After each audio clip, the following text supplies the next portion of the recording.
Las estrellas creó y su luz limitó.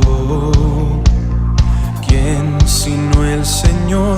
Sol y luna formó, movimiento les dio. ¿Quién sino el Señor? Hace la lluvia venir y truenos rugir. Tus obras grandes son, Dios poderoso, tú gobiernas la creación. Con tu palabra, Señor, te exaltaremos.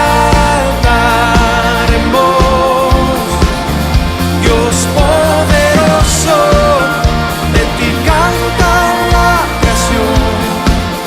Llenas todo tu Señor.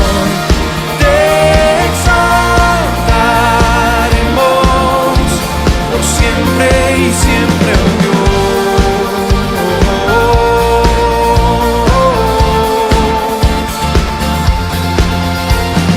¿Quién sino el Señor ha soñado en el plan para al hombre salvar? ¿Quién sino el Señor limpiará al pecador con su sangre y amor?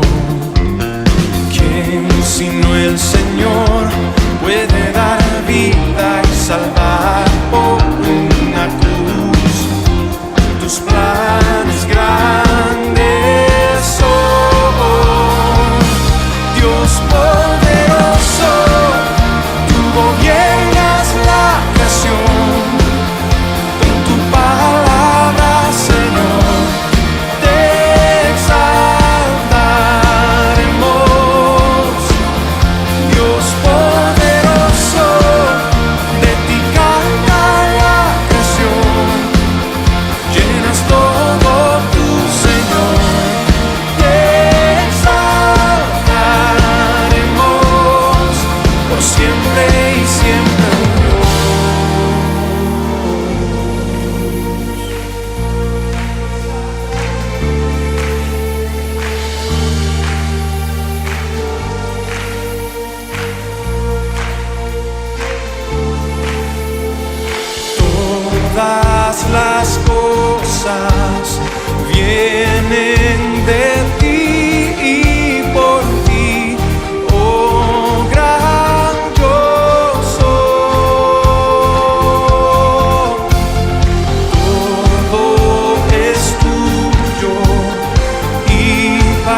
Buenos y bendecidos días, amados hermanos en Cristo Jesús. Dios les bendiga de manera especial.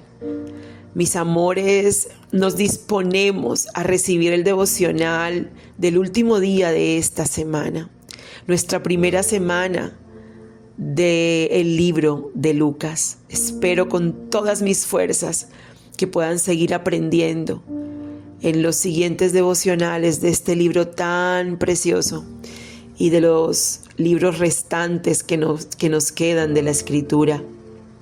El título de hoy es Más allá de los milagros, la autoridad de su palabra y la urgencia de la misión. Mis amores, recuerden que este es el devocional directo al corazón de la comunidad cristiana Impacto, en la serie La más grande historia de amor.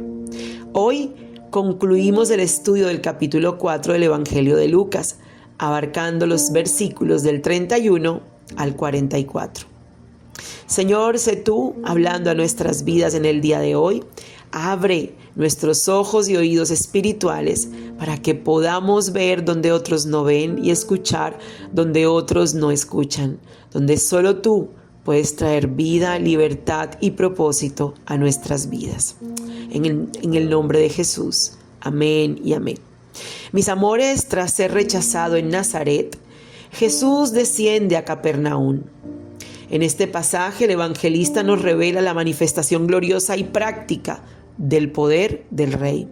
Su palabra tiene autoridad absoluta sobre las tinieblas, sobre la enfermedad y sobre los propósitos de su ministerio. Les recomiendo con todo mi corazón que lean la Escritura en el libro de Lucas, capítulo 4, de los versículos 31 al 44. El versículo principal del devocional en el día de hoy es Lucas 4:43. Pero él les dijo: es necesario que también a otras ciudades anuncie el evangelio de Dios, porque para esto he sido enviado.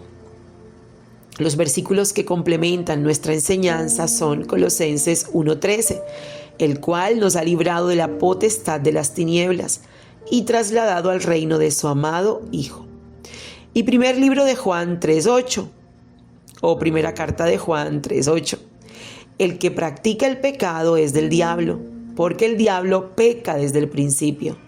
Para esto apareció el Hijo de Dios, para deshacer las obras del diablo.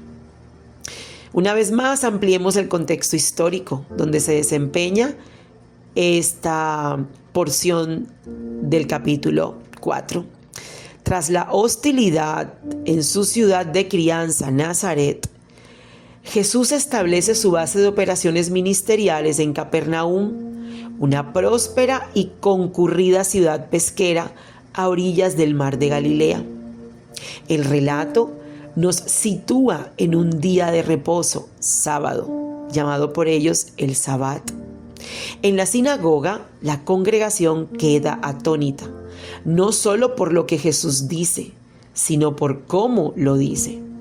En el primer siglo, los escribas y rabinos enseñaban citando a autoridades anteriores. El rabino tal dijo esto y aquello.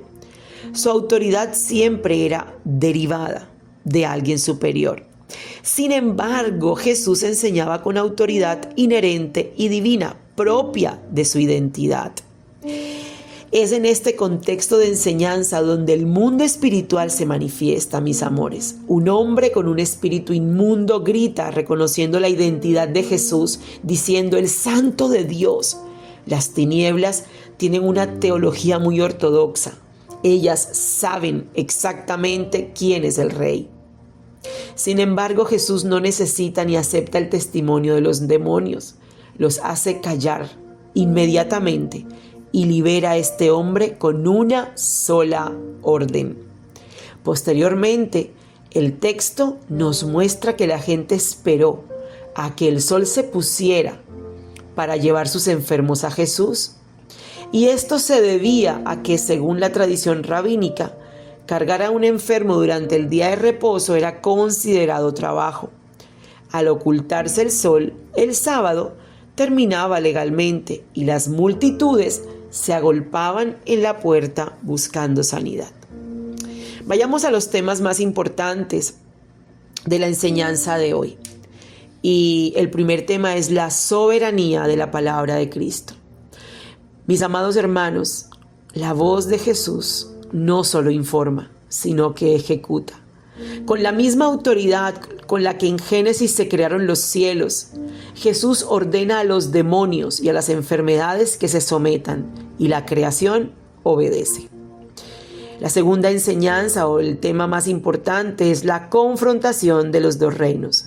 El ministerio de Jesús no es un simple programa de reforma social, es una invasión militar del reino de Dios en un territorio ocupado por las tinieblas.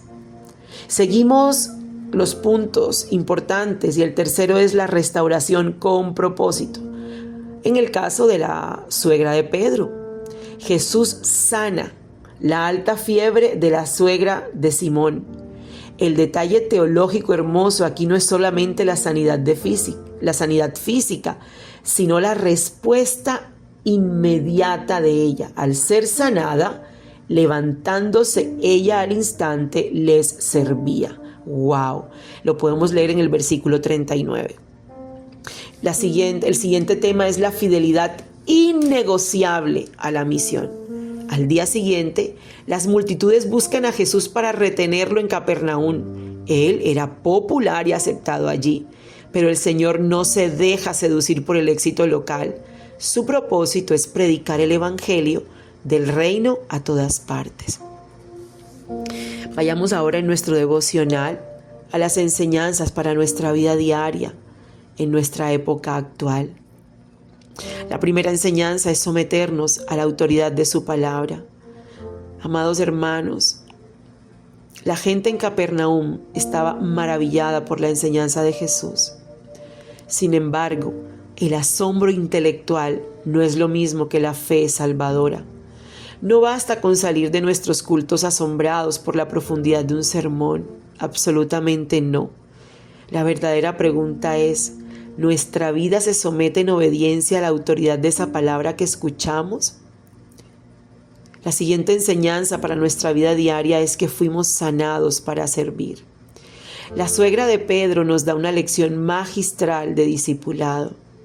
El Señor no nos salva ni nos liberta de nuestra antigua condición de pecado para que vivamos una vida cristiana pasiva y cómoda. Toda intervención de la gracia de Dios en nuestra vida tiene como propósito levantarnos de nuestra postración para servir a Cristo y a su iglesia. Por último, no convertir la iglesia en un club de comodidad. Y eso lo hablamos una y otra vez en nuestra congregación. Mis amores, las multitudes querían retener a Jesús para asegurar su propia provisión de milagros. Y a veces, las congregaciones corremos el riesgo de querer retener la bendición de Dios solo para nosotras mismas o para nosotros mismos, buscando un ambiente cómodo. Pero el Evangelio nos exige mirar hacia afuera, hacia aquellos que aún no han escuchado el mensaje de salvación. Escuchemos ahora la relación con Jesucristo del devocional del día de hoy. Y es que en esta porción de la Escritura, Jesucristo se nos revela majestuosamente una vez más como el Santo de Dios y el Rey que domina sobre todo poder terrenal y espiritual. A diferencia de los exorcistas de la época que usaban rituales, inciensos y encantamientos prolongados, Jesús libera a los cautivos y sana a los enfermos simplemente con el poder inherente de su voz. Él es el siervo perfecto, que tiene un enfoque inquebrantable. A pesar de la presión de las multitudes que querían coronarlo por los motivos equivocados, Él mantiene su rostro fijo en el propósito del Padre, la proclamación del Evangelio. Su ministerio de sanidad era compasivo, pero siempre subordinado a su misión principal: predicar la verdad que salva el alma por la eternidad, un camino que inevitablemente lo llevaría a la cruz. Pasaré ahora a las reflexiones personales que dejó esta enseñanza en mi vida y que quiero extenderla a cada una de las personas que escuchen este devocional. Al concluir esta primera semana de estudio y meditar en estos últimos versículos a título personal, mi corazón es confrontado por la determinación absoluta de Jesús en el versículo 43. Las multitudes le rogaban que no se fuera. Humanamente, Capernaum era el lugar ideal. Había aceptación, había crecimiento, no había persecución como en Nazaret. Era el lugar perfecto para establecerse cómodamente. Pero Jesús respondió: es necesario que también a otras ciudades anuncie el Evangelio. Esto me sacude profundamente y nos debe sacudir a todos como la Iglesia de Cristo. Cuán propensos somos a querer construir nuestra propia Capernaum. Deseamos disfrutar de la buena enseñanza, de la comunión hermosa y de la paz de congregarnos, y corremos el peligro de volvernos una iglesia ensimismada que solo busca retener la presencia de Dios para su propio confort espiritual. Pero el llamado del Rey nos empuja fuera de nuestras cuatro paredes. Si Él no se acomodó con el aplauso, nosotros tampoco podemos hacerlo. Mi oración por nuestra congregación y por la Iglesia de Cristo es que tengamos la misma urgencia y determinación que nuestro Señor. Que Él quite de nosotros cualquier fiebre de apatía o egoísmo espiritual. Y al igual que la suegra de Pedro, nos levantemos al instante a servir, sabiendo que allá afuera hay corazones cautivos que necesitan desesperadamente escuchar el Evangelio del Reino. Cerremos con una oración al Padre, al Hijo y al Espíritu Santo. Señor y Rey soberano, nos postramos hoy ante la majestad de tu autoridad. Te damos gracias porque tu palabra es poderosa, viva y eficaz, capaz de deshacer las obras de las tinieblas en nuestras vidas. Te pedimos perdón por las veces en que hemos buscado solo los beneficios de tu mano, olvidando el llamado a servirte. Levántanos de nuestra comodidad, quita toda fiebre de egoísmo de nuestro corazón y enciéndenos con una pasión inquebrantable por tu misión. Que como iglesia no busquemos retener tu gracia solo para nosotros, sino que salgamos con urgencia a proclamar el Evangelio del Reino a un mundo que perece. Todo esto te lo pedimos en el nombre poderoso de nuestro Señor Jesucristo. Amén, amén y amén. Dios les bendiga, amados hermanos, que tengan un resto de día precioso de la mano del Señor. Recuerden que esta semana les acompañó su servidora, Sami de González. Dios les bendiga.